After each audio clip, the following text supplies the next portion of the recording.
है मेवाड़।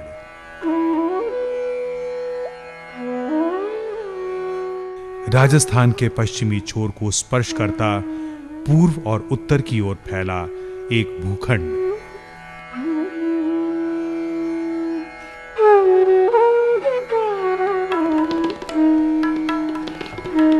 राणा कुंभा और राणा प्रताप जैसे वीरों की जन्मभूमि मेवाड़। इस मेवाड़ भूखंड का ये शहर है उदयपुर। इसी कर्तव्य भूमि त्याग भूमि मेवाड़ के शहर उदयपुर में स्थित है ये छोटा सा गांव सिमटार।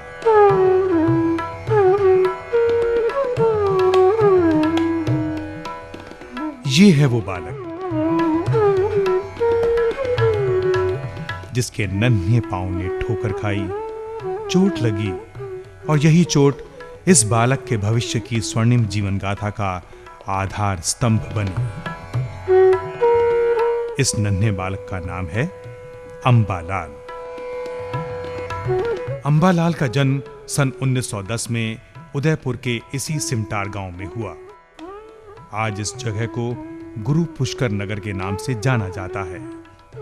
यही है वो घर जहां बालक अंबालाल नाम के चिराग ने अपनी प्रथम दृष्टि खोली। ब्राह्मण कुल में जन्मे बालक अंबालाल की माता वालीबाई एवं पिता का नाम सूरजमल जी था। मेरा नाम शंकरलाल पलीवाल। ये हमारे गोत्र के हैं और हमारे भाईबंदा में। कहा जाता है कि जब बालक अंबालाल अपनी माता के गर्भ में थे तब माता ने स्वप्न में पके हुए आम के वृक्ष को देखा। अचानक एक आम का फल माता के मुंह में प्रविष्ट हो गया। इसको शुभ लक्षण मानकर माता वालीबाई ने अपने नौनिहाल का नाम आम के नाम पर अंबालाल रख दिया। ये स्थान है बालक अंबालाल का ननिहाल।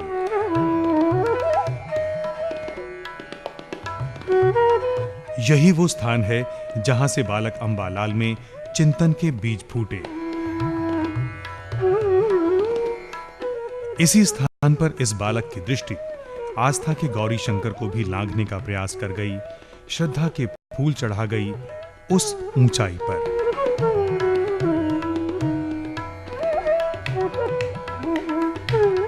तमाम जैन परिवारों की आबादी के बीच बालक अंबालाल का ननिहाल था। अतः बालपन पर जैन साधु संतों के निरंतर आते जाते रहने का प्रभाव पड़ना स्वाभाविक था।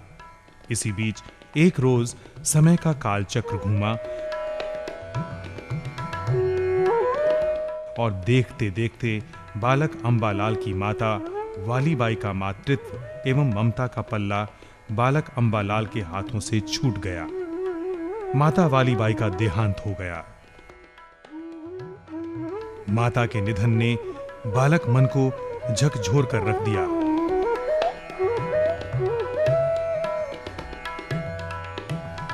झंझावत के इस दौर में 9 वर्ष के बालक अंबालाल का बाल मन ऐसे प्रश्नों के उत्तर तलाशने लगा जो प्रश्न तीर्थंकरों के मार्ग पर ले जाते हैं।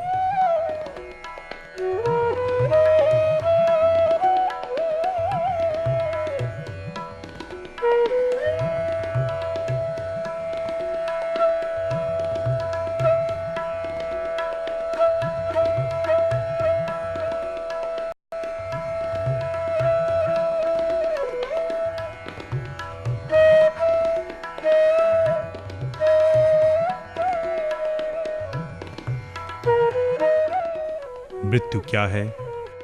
जीवन क्या है? जीवन और मृत्यु से मुक्ति का मार्ग क्या है? ऐसे अनेकों समयातीत प्रश्नों की बाढ़ में बालक का मन बह निकला।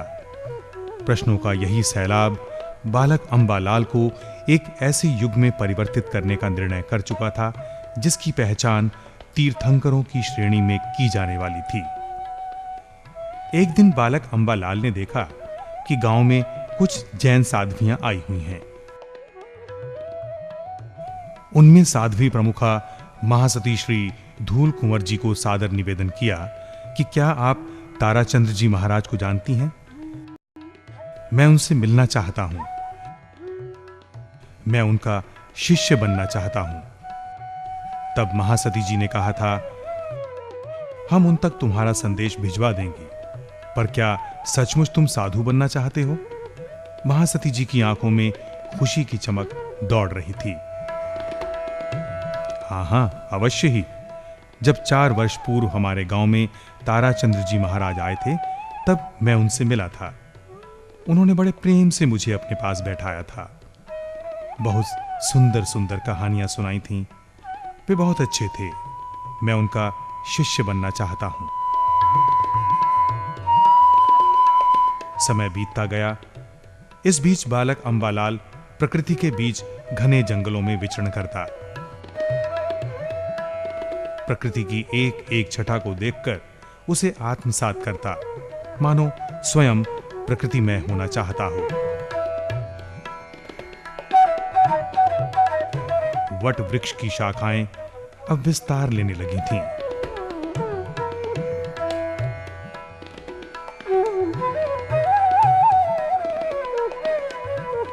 उधर महासती जी की सूचना पाकर श्री ताराचंद्र जी महाराज उदयपुर आदि अंचलों में विहार करते हुए परावली पधारे। उनके पदार्पण से जैसे समूचा गांव ही हर्ष के अतिरेक से उतावला हो जाता। चारों तरफ उत्साह और आनंद का सा वातावरण बन जाता, मानो घर घर दिवाली हो। श्रोतागण उनके उपदेश एवं प्रवचन सुनने के लिए दूर दूर से अथक आते और उन्हें श्रवण कर अपने भाग्य को सराहते।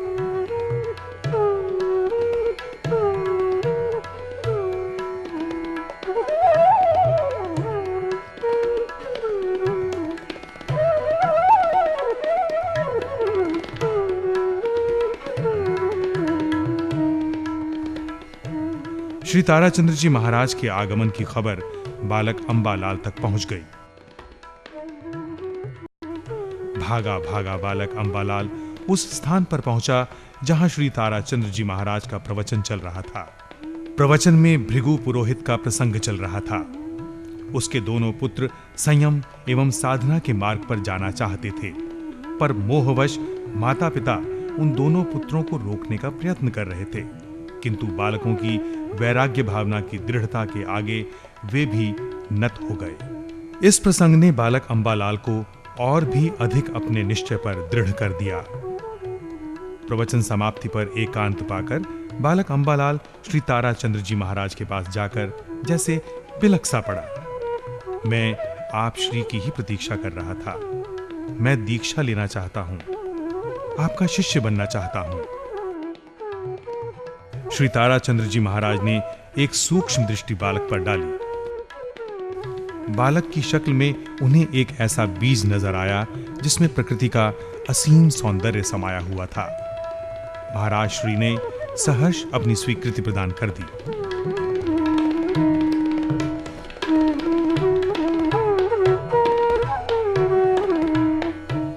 श्री ताराचंद्र जी महाराज के शिष्यत्व में बालक अंबालाल का अध्ययन आरंभ हो गया।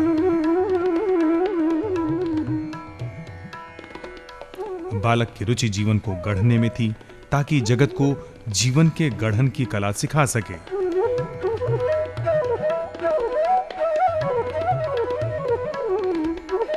गुरु महाराज ने सर्वप्रथम बालक को क ख ग के अक्षर ज्ञान से शाब्दिक ज्ञान की दुनिया से परिचय कराया।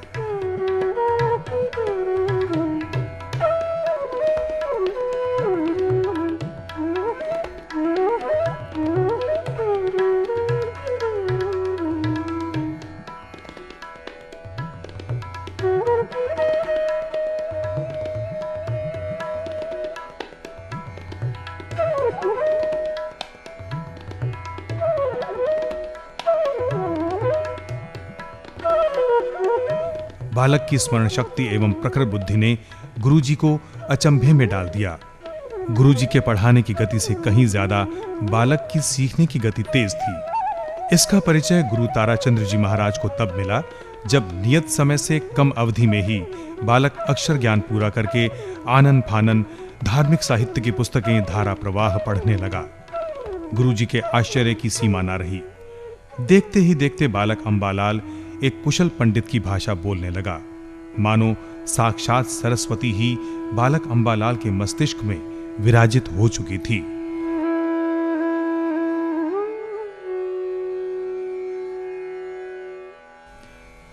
बालक अंबालाल के हंस की तरह श्वेतांबर होने का समय आ ही गया।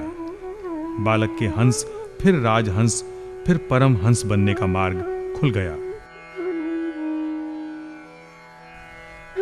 वर्ष